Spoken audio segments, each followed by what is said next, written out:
Salut tout le monde, aujourd'hui je vous retrouve pour le tuto nail art du nouvel an de cette année.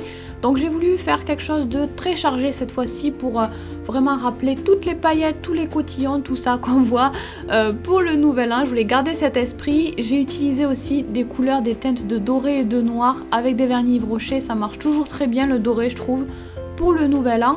Je voulais essentiellement vous montrer l'ongle avec les écritures, mais je vais aussi vous montrer très rapidement les étapes de l'ongle avec le petit 2016. Donc comme d'habitude, j'ai posé ma base et j'ai utilisé des vernis Yves Rocher que j'aime beaucoup. Pour mon motif, je vais utiliser de la peinture acrylique blanche et noire ainsi que mon pinceau. Je vais commencer tout de suite avec la peinture acrylique noire à écrire le premier mot. Donc en fait j'ai décidé d'écrire ça en anglais, comme ça je vais avoir 3 mots assez courts c'était plus adapté je trouvais pour rentrer sur l'ongle, c'était plus pratique. Donc j'écris mon premier mot happy avec une écriture assez basique, assez simple et un trait pas forcément très fin non plus. Et ensuite pour le deuxième mot, je vais totalement changer le style d'écriture. C'est ça je trouve qui est joli, qui est sympa, c'est d'avoir un style d'écriture différent à chaque mot. Donc là je fais une écriture beaucoup plus travaillée, beaucoup plus fine aussi. Surtout beaucoup plus fine, beaucoup plus en arrondi également.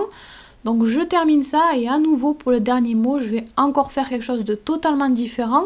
Donc pour le dernier mot, je vais faire une base blanche avant de faire mes contours noirs, avant de retravailler tout ça.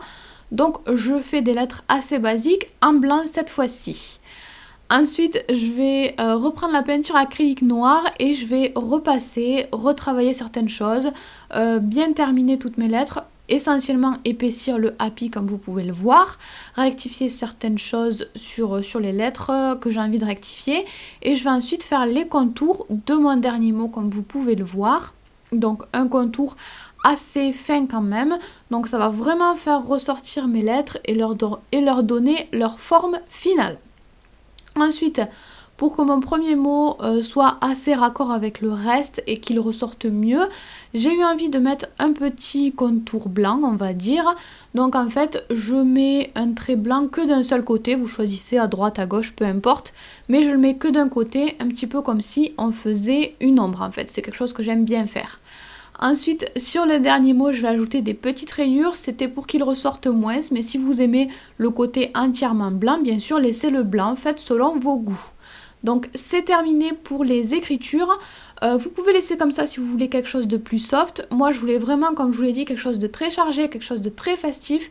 Donc j'avais envie de rajouter des petits motifs aussi en fond derrière mes écritures. Donc j'ai rajouté très rapidement des petites étoiles que j'ai d'abord fait en noir et je vais rajouter également des petits points comme si c'était pas encore assez chargé, je sais. Mais je trouve que ça représentait un petit peu les petits cotillons, les petites paillettes qui volent un petit peu partout. Donc j'ajoute des petits points là où il me reste des espaces de libre. Ensuite j'ai changé d'avis, finalement je voulais des étoiles blanches, donc je remplis l'intérieur de mes étoiles en blanc et c'est terminé pour cet ongle là. Je vais vous montrer les étapes quand même de l'autre ongle parce que je le trouvais assez intéressant également. Donc j'ai commencé par faire la silhouette d'une bannière, on va dire, en blanc. Une fois que je l'ai terminée, je la remplis entièrement en blanc et je refais les contours à nouveau, mais cette fois-ci en noir. Donc je refais des contours assez fins et je vais écrire ensuite à l'intérieur 2016. Exactement de la même manière que j'ai écrit Happy New Year juste à côté. Donc j'ajoute un petit peu d'ombre avec de la peinture acrylique noire diluée et ensuite je vais ajouter des petits symboles. J'essaye de faire une belle composition, je vais ajouter des symboles porte-bonheur pour 2016. Donc j'ai mis le symbole de la paix, j'ai mis un petit fer à cheval qui représente la chance.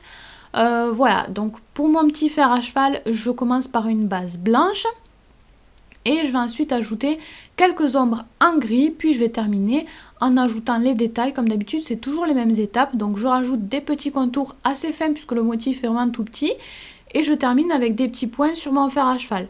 Ensuite, pour terminer ma composition, je trouvais que c'était sympa de rajouter des petits cœurs. Ça rend toujours bien. Et un petit peu d'amour en 2016, ça ne fera pas de mal. Donc voilà, vous rajoutez les symboles que vous voulez. Et je rappelle les étoiles et les petits points pour que ce soit raccord avec l'ongle d'à côté. Et voilà, c'est donc terminé, il ne vous reste plus qu'à poser votre top coat sur tous vos ongles. Et ce nail art est donc terminé, j'espère qu'il vous aura plu. Je vous souhaite d'excellentes fêtes de fin d'année, que ce soit pour Noël ou le Nouvel An. profitez-en. Certainement que la semaine prochaine il n'y aura pas de vidéo, je vous l'ai expliqué dans ma vidéo de jeudi, donc si vous voulez plus d'infos je vous invite à aller voir cette vidéo. Mais voilà, je vous fais tout plein de bisous et je vous retrouve dès que je peux. Je pense fort à vous, je vous aime et je vous fais plein de bisous, bye.